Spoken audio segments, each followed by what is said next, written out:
জানেন যে বাংলাদেশের অধিকাংশ ইমাম মুয়াজ্জিনরা কোরবানি দেন না? জানেন আপনারা? অনেকে হয়তো জানেন না। বাংলাদেশের অধিকাংশ ইমাম মুয়াজ্জিনরা কোরবানি দেন না। কিন্তু কেন দেন না? ঢাকার ইমাম মুয়াজ্জিনদেরকে আপনারা দেখে পুরো বাংলাদেশের চিত্র একরকম মনে করবেন না। এই যে কোরবানির ওয়াজ হুজুররা করে, আপনাদেরকে সচেতন করে, মুয়াজ্জিন সাহেবরা আপনাদেরকে সচেতন করে, কিন্তু কোরবানি কেন দিচ্ছে না? একটাবার কল্পনা করেছেন? পরশুদিন আমার একটা প্রোগ্রাম ছিল পরিবর্তন ফাউন্ডেশনের বগুড়ায়, 400-450 আলেম এসেছিলেন। মনোহর ভাই আয়োজন করেছিলেন। তাদের স্বাবলম্বীকরণ প্রকল্প এবং দায় নির্বাচনের ক্ষেত্রে করণীয় কি, এই শীর্ষক আলোচনায় আমিও অংশগ্রহণ করেছিলাম। 5 জন ইমামকে আমি জিজ্ঞেস করেছি, আপনাদেরকে এই দিনাজপুর, রংপুর, ঠাকুরগাঁও, পঞ্চগড়, কুড়িগ্রাম, নাগেশ্বরী এদিকে বেতন দেয় কত মসজিদে? হুজুর বেতন দেয় 3000 টাকা। বেতন দেয় কত? বেতন দেয় 5000। আর এক আল্লাহর ওলি জিজ্ঞেস করলাম, আপনি কত পান? হুজুর আমার বেতন দেন না, আমার বলে দিছে হুজুর ধান যখন তুলবে ধান কালেকশন করে ধান বেচে বেতন নিয়েন। বুঝছেন বাংলাদেশের অবস্থাটা কোথায়? আর এক জায়গায় রসুন বেচে হুজুর টাকা নিয়েন, মানে মানুষের বাড়ি বাড়ি যায় হুজুরই রসুন তুলে নিয়ে আইবে, নিয়ে আসার পরে রসুন বিক্রি করে বেতন নেবে। এই সমস্ত মসজিদের সভাপতি, সেক্রেটারি যারা আছে, এগুলোরে ওর যে গোয়াল ঘর আছে না, গরুর সাথে বাঁধে রাখা উচিত। আপনি ভাই মসজিদ কমিটি বা মসজিদ চালাইতে পারেন না, আপনি মসজিদের কমিটি হন কেন?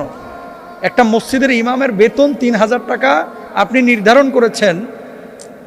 আপনি নিজে কল্পনা করেন তো আপনার পরিবারটা চালাইতে কত টাকা লাগে। তো আপনি যদি ইমামের দুঃখটা না বুঝেন, আপনি যদি খতিবের দুঃখ না বুঝেন, মুয়াজ্জিনের দুঃখ না বুঝেন, আপনি কমিটি হওয়ার উপযুক্ত না।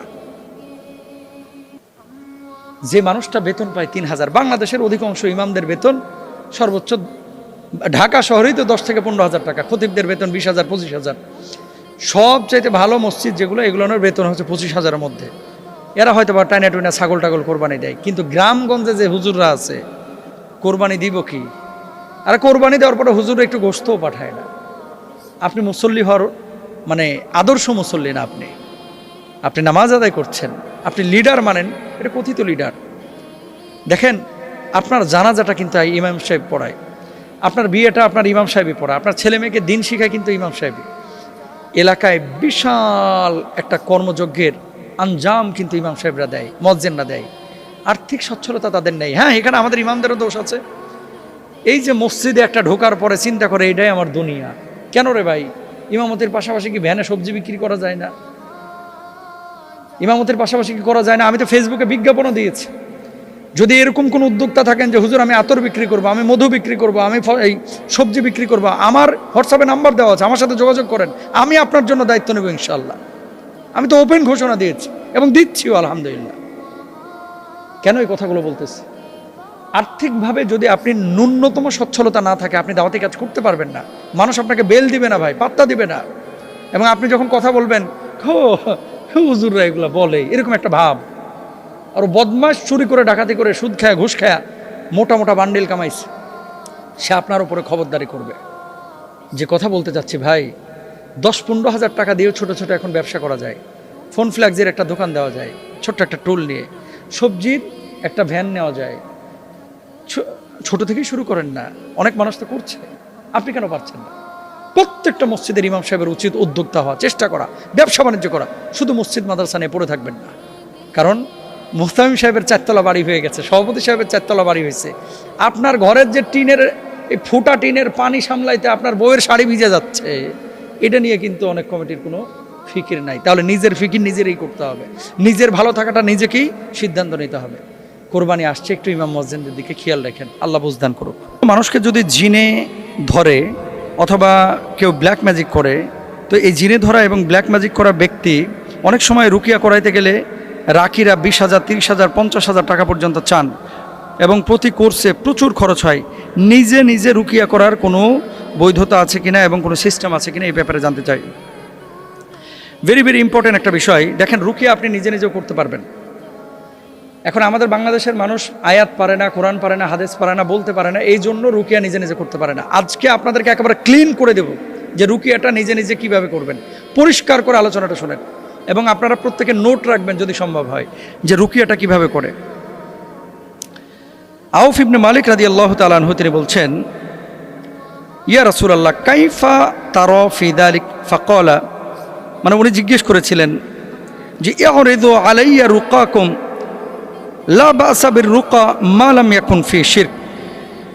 আমরা জাহিলিয়াতে রুকিয়া করতাম, আমরা রাসূল সাল্লাল্লাহু আলাইহি ওয়াসাল্লামকে জিজ্ঞেস করলাম, তিনি বললেন তোমরা তোমাদের রুকিয়া আমার কাছে উপস্থাপন করো, শিরিক মুক্ত হলে রুকিয়া করতে কোনো সমস্যা নাই। এমন রুকিয়া যদি করেন যেখানে শিরকের কোনো সমস্যা মানে সম্পৃক্ততা নাই, এই রুকিয়া আপনি করতে পারেন। সহিহ মুসলিমের হাদিস। এখন রুকিয়া করার মূল শর্ত কী কী, শর্তগুলো জেনে নেন। 1 নম্বর কোরআনের আয়াত ব্যবহার করা, 2 নম্বর সহিহ দোয়া ব্যবহার করা, 3 নম্বর শিরিক না থাকা, 4 নম্বর শুধু আল্লাহর কাছে সাহায্য প্রার্থনা করা। সবচেয়ে শক্তিশালী রুকিয়ার আয়াত হচ্ছে সূরা ফাতিহা। সূরা ফাতিহাকে সূরাতুশ শিফাও বলা হয়।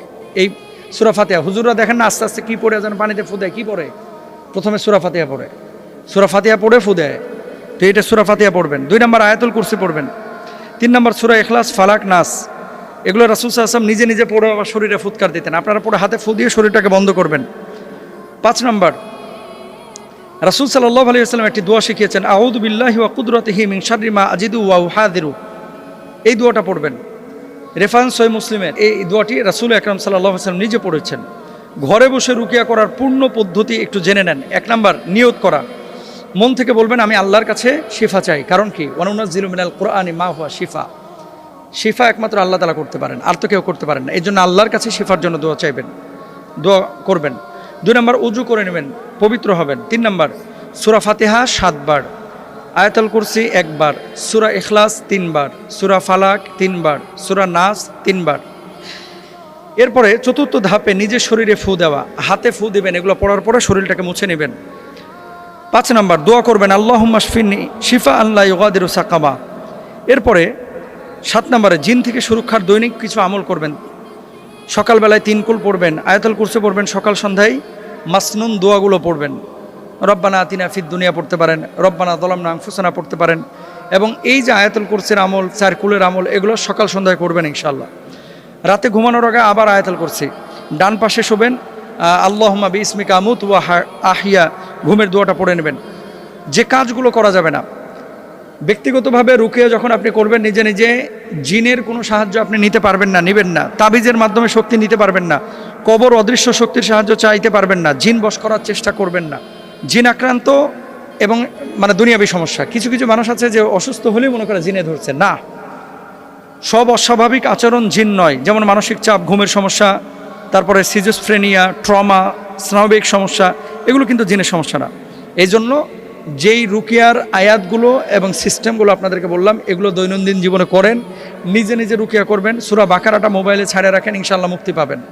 সূরা বাকারাটা প্রতিদিন একবার শুনবেন, যাদের এই ধরনের প্রবলেম আছে, মৃদু আওয়াজে ছেড়ে রাখবেন। আশা করি আল্লাহ তাআলা আপনাকে মুক্তি দেবেন ইনশাআল্লাহ।